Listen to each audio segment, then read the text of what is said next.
welcome my two new faces. Well, Katie's a returning face, but we haven't seen Katie in a while. So hi, Katie. Thanks for doing the pod with me today.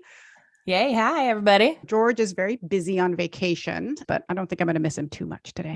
Say that about a brother, That's right. I know. So today I'm super excited that Katie is here because she actually brought our guest in today. Nancy Queen is here. Welcome, Nancy. Hello. Thanks for having me. Nancy is an author, a YouTuber, a creator, instructor, and the founder of Noble Knits. Now, Katie, how did you discover Nancy? Back in the day, I was actually working at a company that wholesaled yarn. And maybe you didn't know that there are companies out there that sell yarn to knit with to other shops to sell. And one of those yarn stores was Nancy's store, Noble Knits. We've known each other for, it's got to be like 10 to 15 years and through a lot of changes. Wow. I didn't realize you guys went back that far. I guess, knitting, it's a small world. All the worlds that we think are big are actually small, right? Yes. Welcome to The Belief Shift, the show that explores what you really need to know about building a successful small business. I'm your host, Camille Rapacz, small business coach and consultant who spent too much of her career working in corporate business performance. And I'm George Drapeau, your co-host and her brother. I'm a leader in the tech world, bringing my corporate perspective, but mostly my curiosity. Together, we're exploring beliefs about success and how to achieve it, but mostly we're bringing practical solutions so you and your business can thrive. So Nancy, tell us your business story. How did you get into being a business owner? What was your journey like? Well, really, I started my business a little over 20 years ago. I had a background in fashion and I worked for a sweater manufacturer. I worked for a lot of retail companies. And I thought, I'm just going to be a stay-at-home mom, but I needed something in addition to that.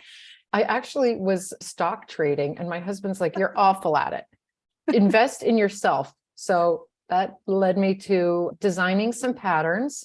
And it happened that I put an ad in the back of Vogue Knitting magazine and a publisher saw it and said, hey, would you like to do a book? I actually had been wanting to do a book, but I didn't know who to call. So that was how I got my first book deal, was with this publisher. And I had started making little pamphlets and sending them to yarn stores because back in the day, this was really before you could send emails that people would actually open. I would mail them a little pamphlet with all of the things, and I would sit there with my CD-ROM of the Yellow Pages looking for different yarn shops.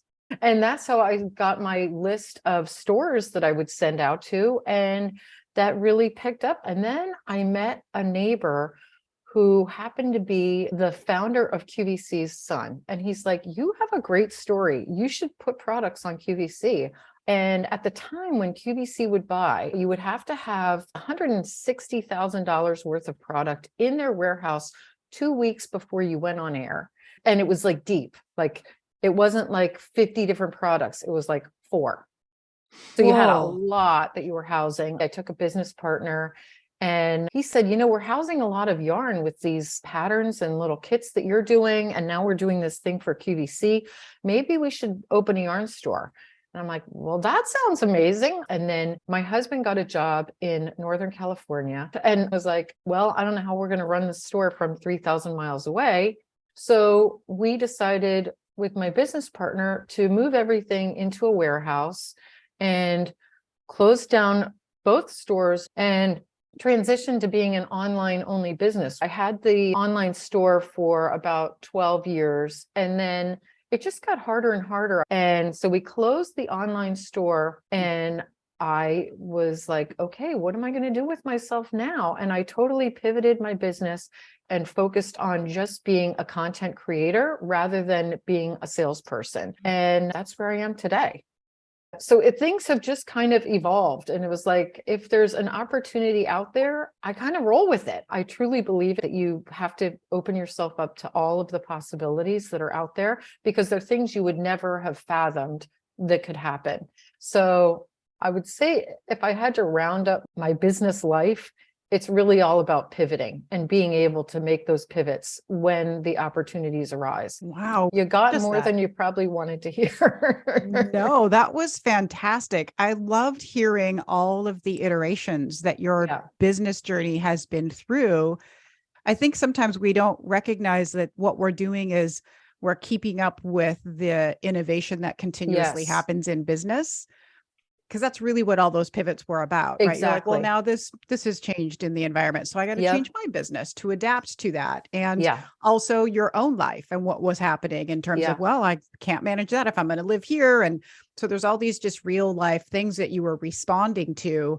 Yeah. And I think people confuse that sometimes with willy-nilly making random decisions in your business. Oh, You were and focused on how to make it successful at the next level of work. when I remind myself that it's all focus and really niching down to what you really need to be doing and cutting out the crap, that's where I'm successful. So That is such a fabulous lesson for people yeah, because it's so hard to do sometimes. We're bombarded with so many things we're supposed to do in these yes, small businesses. And it's hard to just, I got to focus on this. And if I do and I get good at it, it will have the payoff that I'm looking for.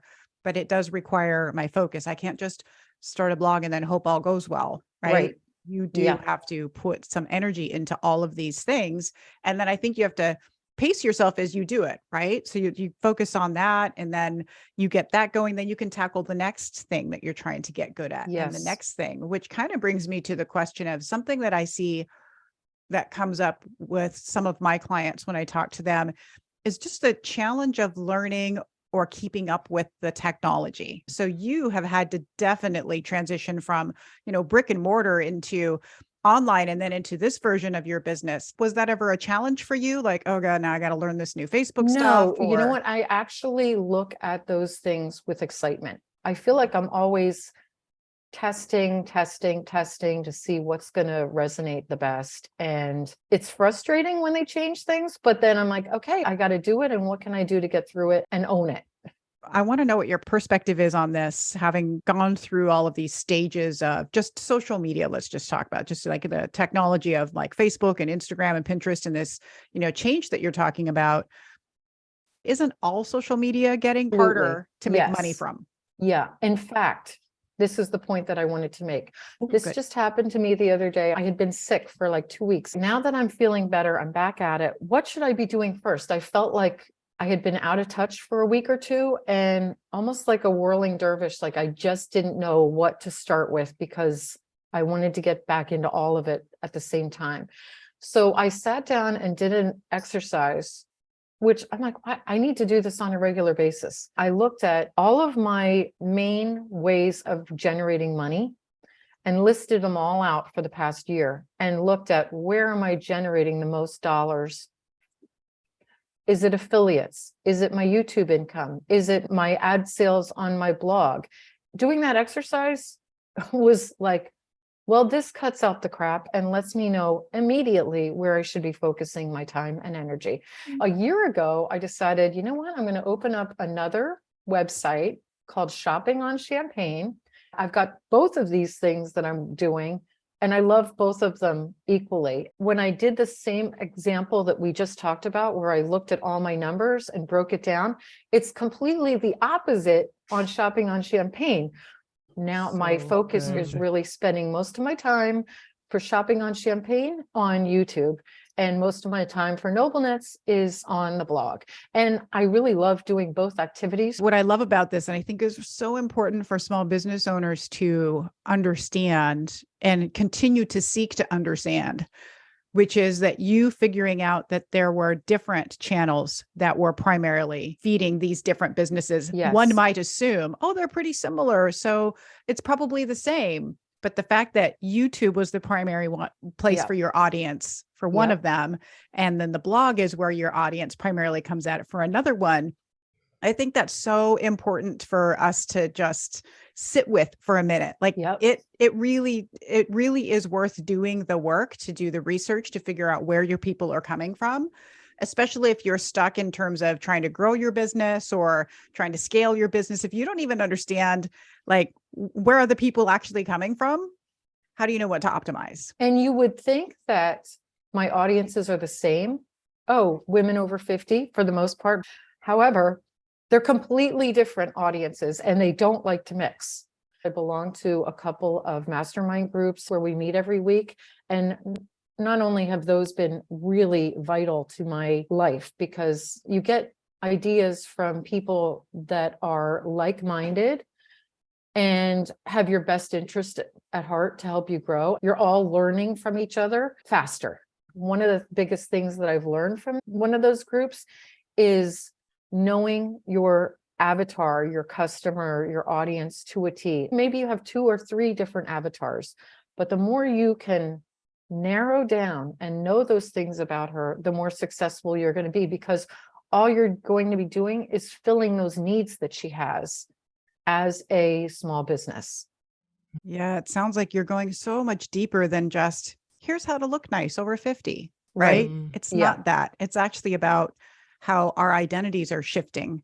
Yeah. Or my identity as I age isn't necessarily shifting. I feel like the same person, but people are looking at me like I'm a different person because, as you say, some of the ageism that shows up, especially for women earlier, and how that shows up. So I love that you're tackling that and how it's starting to really just show up, and is also kind of that story of the only way that you get there. Like I was thinking about when you were talking about identifying your avatar, and how the only way you get to understanding them is by doing the work of putting the content out and seeing how people respond. You got to run those experiments so that you can see, oh, that really resonated. I'm going to follow this thread. I'm going to go down this path. But you don't know that unless you try, right? Exactly. So some people are like, I need to figure out my avatar before I start to do all of that. No, you take kind of a guess at what that avatar is, and then the avatar will reveal itself to you. If you do YouTube, the amount of demographic information that you can get is amazing. And you have to remember, as a YouTuber, you're there to be helpful, but you're also there as entertainment. Otherwise, it's just somebody's home movies, which I have seen some of them and they are uncomfortable. You're right. Yeah, because it's that visual medium, like you're not multitasking typically when you're watching YouTube. When you're listening to this podcast, like people are out for a walk, doing laundry, driving to work, like there's all sorts of things that you can be doing at the same time. So it's more being informative. I mean, we certainly want to be entertaining, but there's this visual aspect that calls for even more entertainment in that medium, right? Which I think is really interesting. How long have you been doing the YouTube thing? So when I started YouTube, I would say, gosh, it was about at least 12 years ago. It was really more of a way to provide informational content for my knitters that I would put right on my website. So if they bought, they could also watch the video on how to do it and help provide information on the products to educate the customers.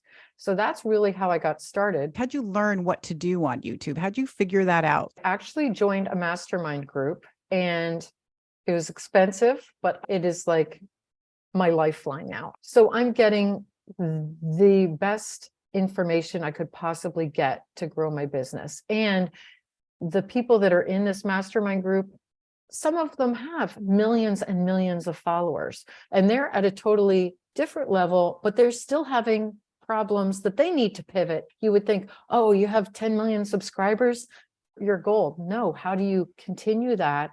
How do you bring new things into it and keep yourself interested in creating? There's always something to be learning, no matter where you are. This is so in line with what we talk about all the time on this podcast, which is having a goal or a vision of where you want to go is useful in setting some direction for you, but we're not in it for that.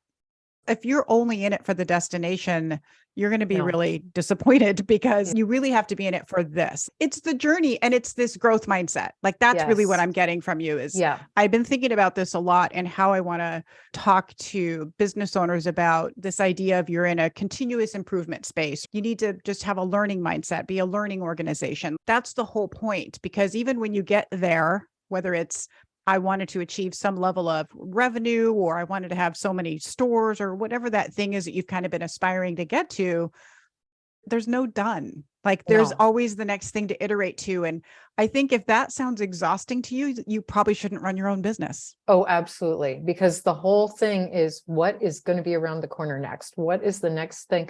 Like I have this meetup with my mastermind group. We meet up a couple times a year, but I have one in April, and it's like I am chomping at the bit. I can't wait for that event to see what I'm going to learn. They're going to deep dive us on all new stuff that we didn't know, to help grow our businesses.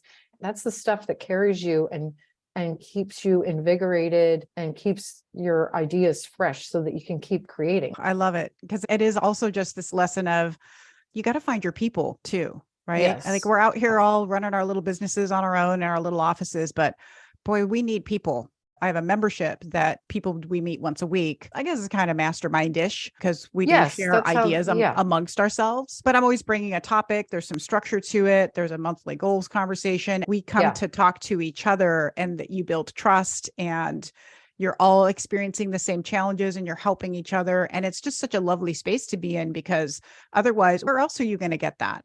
Yeah. And you might think, well, they're not in the same industry. I can't learn anything. I'll tell you one thing. One of the biggest people I learned the most from as a fairly new YouTuber was a plumber. I have gotten so much inspiration from this guy because of just the kind of content that he puts out there. It's like, well, how can I take plumbing and replace it with the word knitting? It sounds really weird, but it works. That's such a great one, because I think sometimes we mistake that, oh, I need to be around people that are doing exactly what I'm doing, Yes. which can have some value, but it also can become an echo chamber Yes. of we're all kind of just bouncing around doing the same ideas. What if I tried to do something different? And you only get those ideas by going to be with those different people. Yeah. A lot of our industry is very competitive, but also it's because they don't take it as a business. And so they don't find the collaboration aspect helpful. It's more threatening. And Yeah. thus, these people who are more hobbyists, their growth reflects that. Yeah, that difference in looking at it as a hobby versus a business. It's such an important mindset shift for people to make if they really want this business to go well. As a hobbyist, you can just tinker with something and see what happens. Yes. But a business, it does require some structure, and it requires you to be constantly innovating in your own space. It doesn't have to be innovation on the big scale like we always think of it. It's just, I'm constantly in that mode, and I'm doing it because I love that about it. That's what definitely why I got into it. It was, I just want to discover different ways to help people in this space than what I could do in the corporate world, which was just very structured in how you would do that.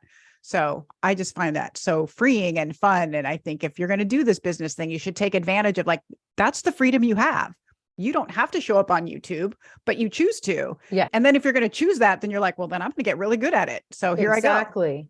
It's like, okay, what can I do to own this? I'm curious about how you do this. So you're creating a lot of content. It sounds like you're good at looking at your numbers, like how are things performing, even looking at your YouTube videos of, I can actually see where people drop off. This is all taking some time to do. How do you do that? I have put some little systems in place for myself, and they're She said systems, my favorite thing. They are. I even give them little songs because that's what makes me happy. Every Saturday, I do this little thing called Social Media Saturday, but in my head, it's going Social Media Saturday. I don't know why. That is But adorable. that's what I Love do. it. And I have a list that I keep in the back of my planner that I put the date, and I have all my social media, and I just go list out my stats. It's not a big activity, but it's once a week, every single Saturday without fail. I look forward to it. I go and see, okay, how was Pinterest for the week? How was YouTube? How many subscribers did I gain?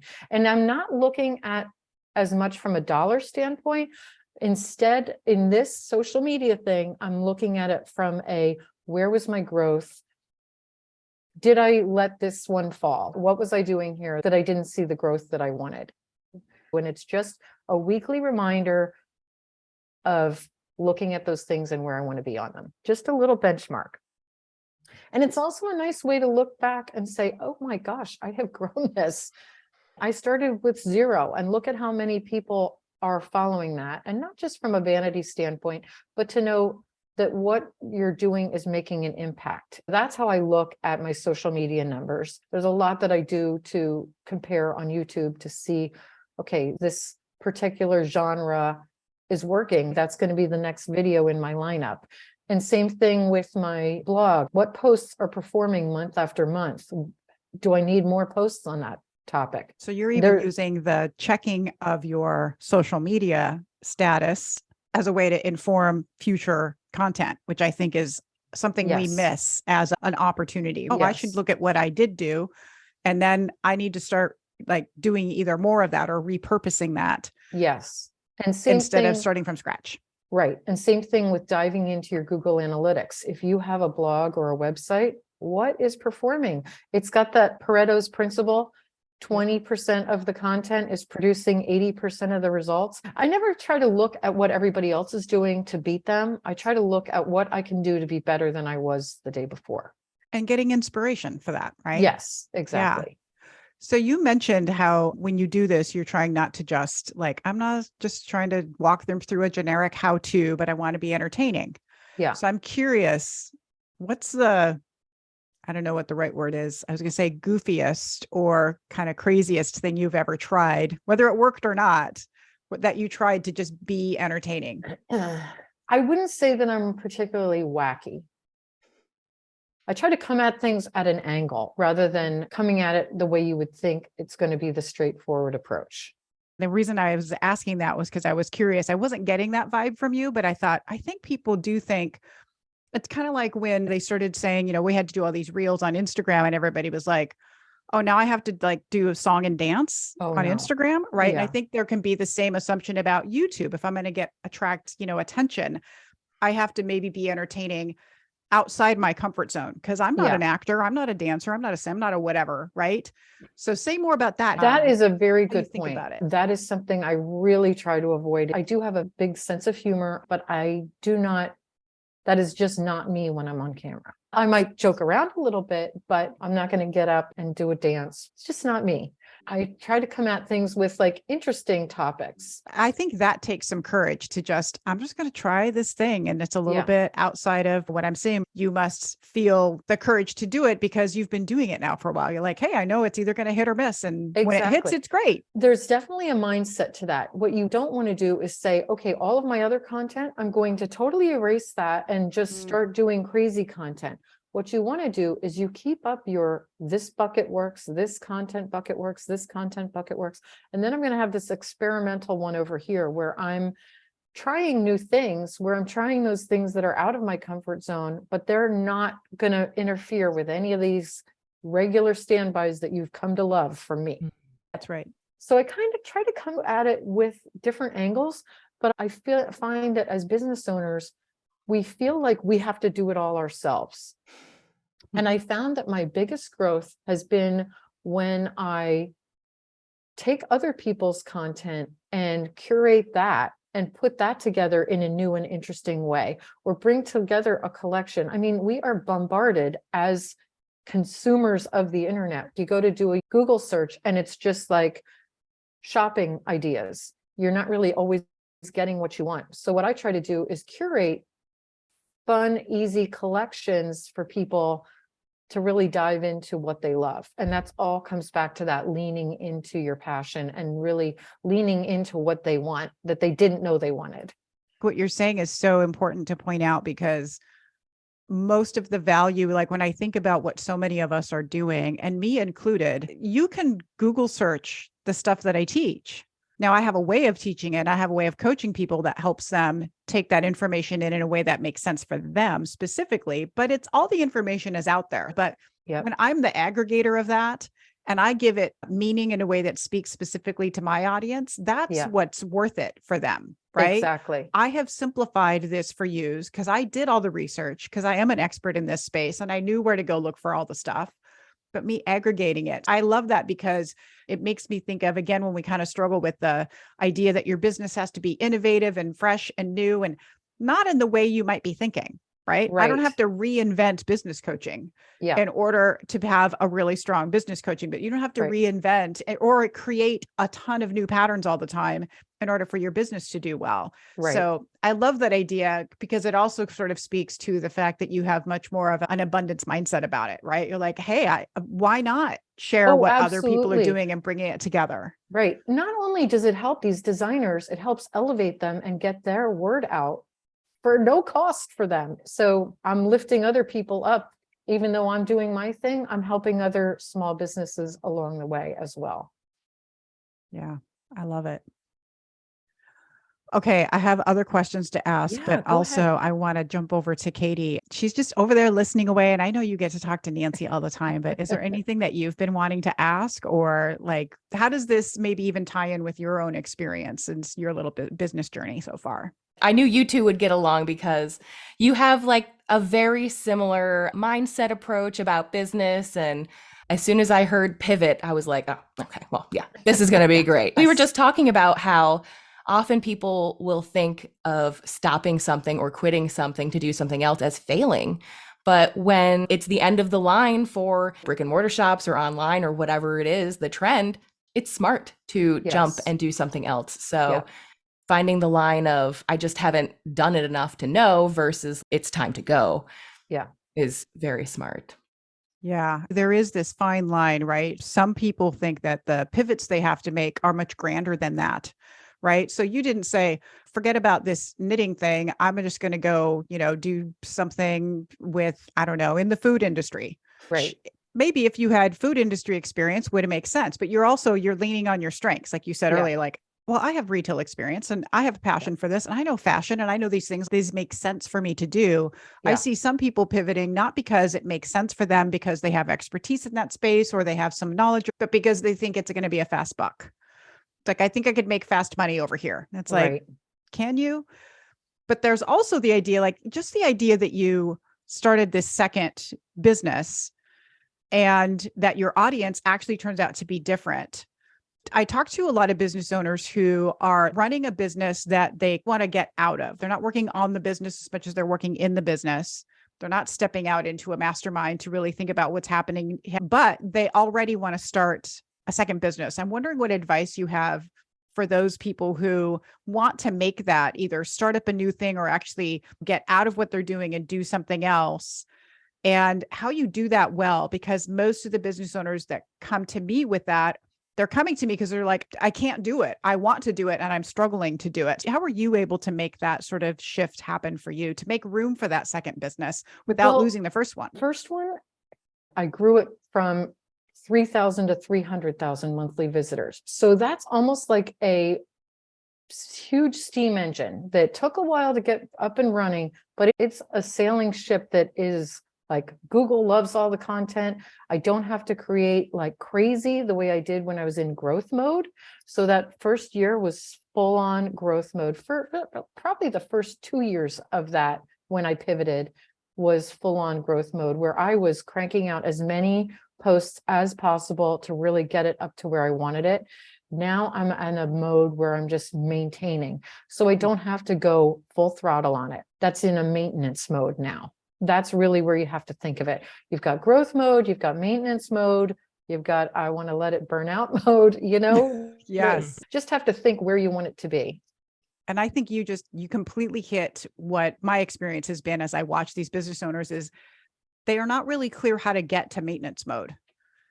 They're sort of constantly in a churn of growth mode because they haven't, as you talked about, you have systems that help you and they haven't really built enough systems to get things just like operating the smooth way that it should be. So they're not in the push mode, but you still have work to do in there, but it needs to lower in intensity. And I think that's what a lot of business owners really struggle to do.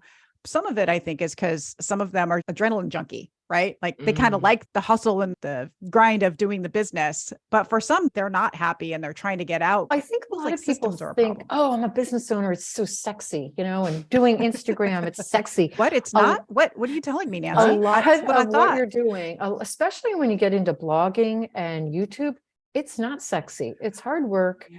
It's a grind. But like you said, if you put systems in place, like I literally have a good 20 to 30 content things ready to go for Noble Knits that all I have to do is open my computer, go to that folder, and the content, it just needs to be placed in and write the blog post, add the affiliate links, hit done. And it's a system. Like I know when I'm doing it, I know where I am in the content creation phase. And I might even have several blog posts in content creation phase. And once you can do that and make it so it's like systematic for you, you're not thinking through the process every single time of what you have to do. How can you make your life easier?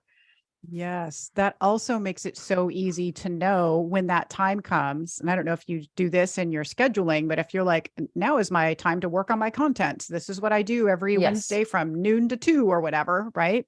Yeah. Then the fact that you have the system makes it easy to know, like, well, and here's what I work on next. Yeah. It's just obvious. And I think what some business owners struggle to do, and you probably had this in your early years, it is some work in the beginning to get out ahead of the content, right? When you're Yes. first developing Oh, it. absolutely.